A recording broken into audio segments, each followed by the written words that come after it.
Bonjour mes élèves, j'espère que vous allez bien. Aujourd'hui nous sommes mercredi 6 mai 2020.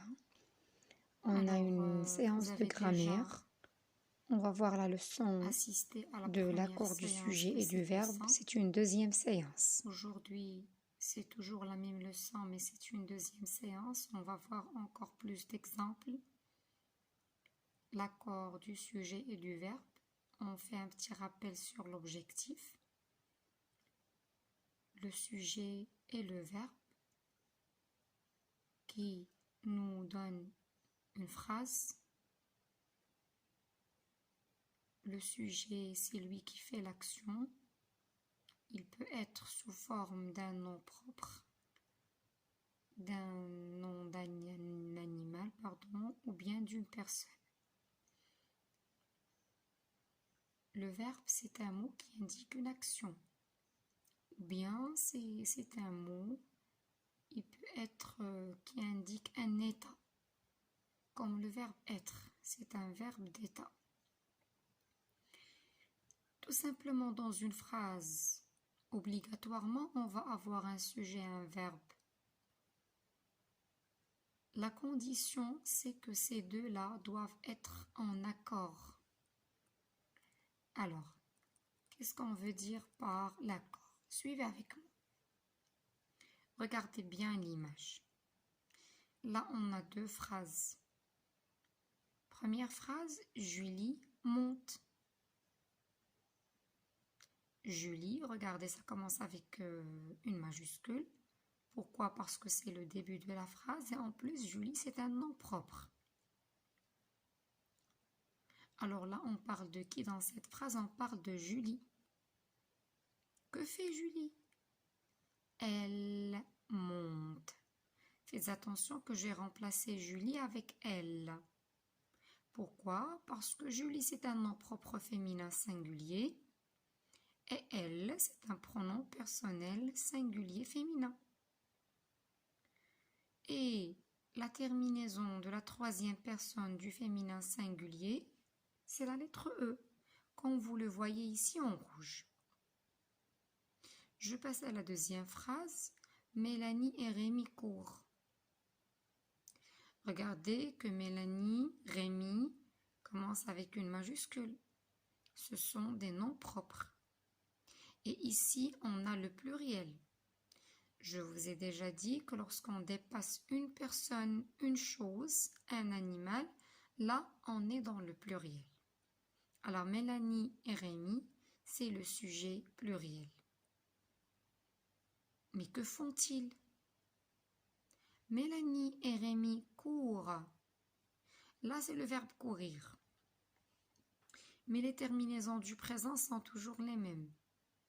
Pas dans tous les verbes, bien sûr.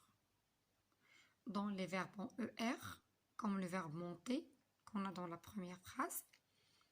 Mais ici, pour le verbe courir, ça prend ENT à la fin. Qui est-ce qui court? Qui est-ce qui fait cette action-là? Courir, c'est une action. Dans cette phrase, qui est-ce qui court? Qui est-ce qui fait cette action? Ce sont Mélanie et Rémi. Puisqu'on est dans le pluriel, alors là, le verbe doit avoir une terminaison du pluriel. Notre sujet Mélanie et Rémi, on peut remplacer avec quel pronom personnel? Avec il au pluriel. Troisième personne du pluriel, singulier. C'est vrai qu'il y a du féminin et du singulier, mais j'ai déjà dit que féminin plus singulier donne singulier. C'est une règle. ENT, c'est la terminaison du présent de la troisième personne du pluriel. Suivez avec moi. Là, on va faire un petit exercice. On va quoi? On va relier les pronoms personnels au verbe conjugué. Ici, premier pronom personnel, nous. Nous, c'est la première personne du pluriel. Quelle est la terminaison du présent de la première personne du pluriel, c'est ONS. Regardez, c'est pour ça que j'ai lié nous avec courant. Nous courons. Deuxième sujet, vous. Pronom, deuxième personne du pluriel. Quelle est la terminaison du présent de la deuxième personne du pluriel? Hein? EZ. C'est pour ça que j'ai relié avec rêver. Vous rêvez. Troisième sujet, Cécile. Cécile, c'est un nom propre, féminin, singulier. Et quelle est la terminaison du présent du féminin singulier? C'est E. C'est pour ça que Cécile casse, avec E à la fin. Papa, c'est un nom masculin singulier. La terminaison du présent d'un nom masculin singulier, c'est E. Alors, papa casse. Moi et Luc. Voilà, il y a moi et quelqu'un. Avec quoi je remplace moi et quelqu'un? Avec nous. Alors, quelle est la terminaison du présent qui convient? C'est ONS. C'est pour ça que j'ai relié avec courant. Toi et maman. Toi et maman. Toi et quelqu'un. Et dès que j'ai cette formule-là, toi et quelqu'un, et même si c'est toi et à plusieurs personnes, l'essentiel qu'il y a toi et quelqu'un d'autre. Alors là, on est dans la deuxième personne du pluriel vous. EZ est la terminaison de la troisième personne du pluriel. Alors qu'est-ce que je dis? Toi et maman rêvaient. EZ à la fin. Mes frères.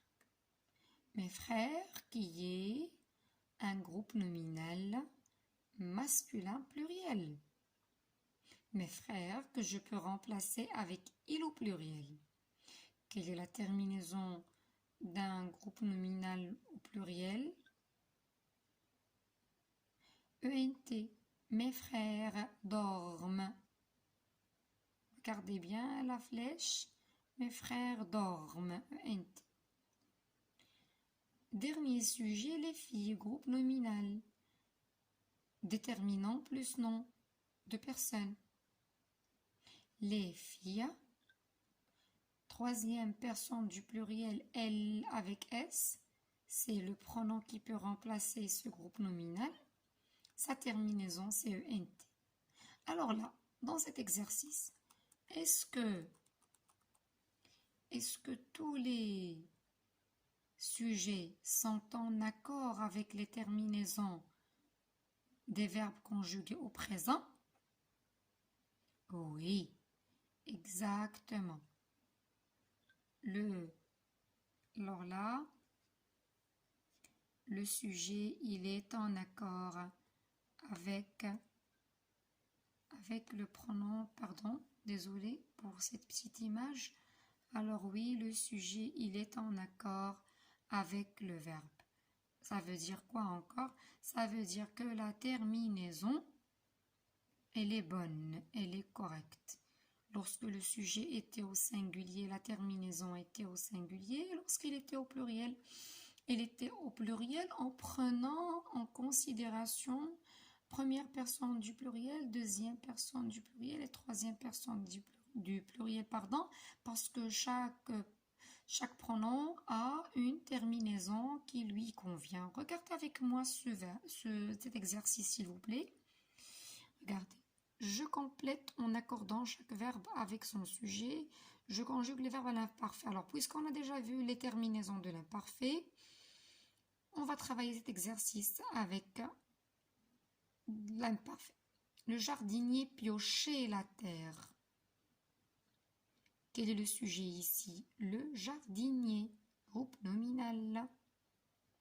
Il est au singulier. Je peux le remplacer avec il. Piocher, c'est le verbe. Que fait le jardinier?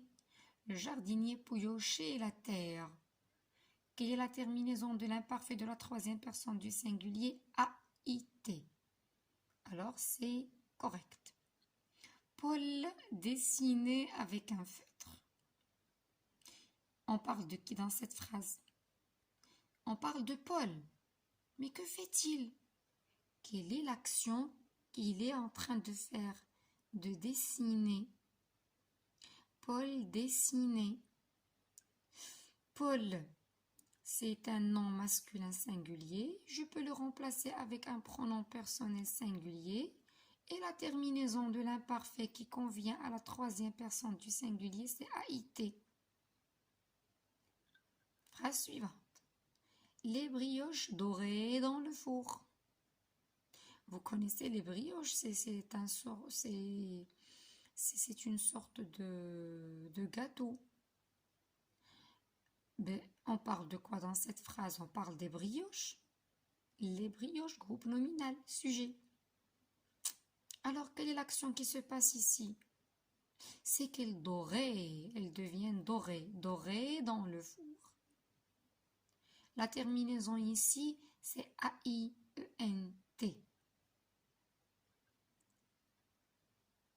Alors, elle est correcte.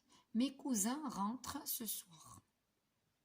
Ben, on parle de qui? On parle de mes cousins. Groupe nominal, singulier, pluriel.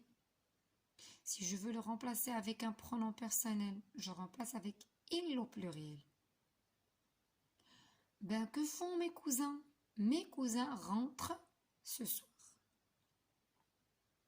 La terminaison que j'ai dans le verbe, c'est le verbe rentrer, c'est un verbe du premier groupe. Il est conjugué là au présent. Maintenant, vous connaissez très bien les terminaisons du présent et les terminaisons de l'imparfait. E, E-S, E-O-N-S, E-Z-E-N-T, c'est du présent. A-I-S, A-I-S, A-I-T, I-O-N-S, I-E-Z, I-E-N-T sont des terminaisons de l'imparfait. Mes cousins rentrent ce soir. Que font mes cousins? Rentrent. Mes cousins, c'est du pluriel et E-N-T, c'est la terminaison de la troisième personne du pluriel. En automne, ben là, c'est un indicateur de temps. En automne,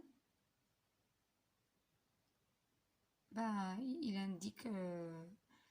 ben c'est pas, je voulais pas dire que c'est un indicateur de temps qui indique le présent ou le passé ou le futur.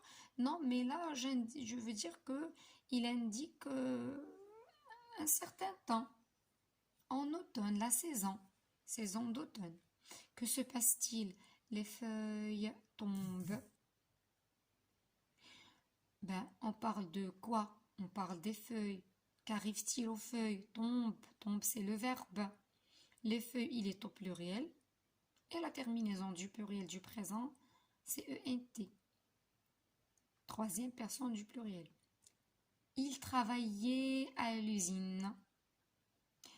Qui travaillait à l'usine? Ce sont ils. Regardez, c'est au pluriel, il y a S à la fin. Travailler, alors là, c'est le verbe travailler, un verbe en ER. Le radical, c'est travailler. Alors, qu'est-ce qui vient après le radical? A-I-E-N-T. Pardon. A-I-E-N-T. D'accord? C'est une terminaison de l'imparfait. Elle est convenable, elle est juste. Elle écoutait des chansons. Ben, qui écoutait des chansons? C'est elle. Féminin singulier. Que fait-elle là? Écouter. L'action ici, c'est d'écouter. Le radical, c'est écoute. Ce qui vient après le radical AIT, c'est la terminaison de l'imparfait. Elle est bonne? Oui, elle est parfaite. Donc, dernière phrase. Elle sautait à la corde. Hein? Mais qui sautait à la corde? Ce sont elles. Ce sont elles. Féminin pluriel. Troisième personne du féminin, du pluriel, c'est du féminin. Sauter, c'est le verbe sauter, un verbe en ER, un verbe du premier groupe. Saute, c'est le radical. Qu'est-ce qui vient après le radical? A-U-N-T. Terminaison de l'imparfait de la troisième personne du pluriel.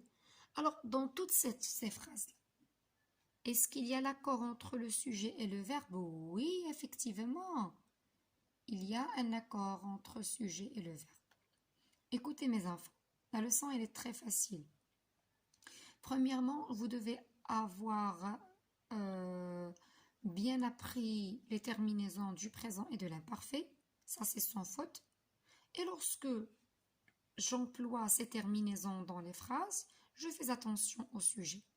Je vous demande, s'il vous plaît, de copier cet exercice-là, ce dernier-là, que vous voyez, je complète en accordant chaque verbe avec son sujet, je conjugue les verbes en imparfait, ben vous le copiez sur votre cahier de maison. Je vous dis merci et à la prochaine séance. Au revoir.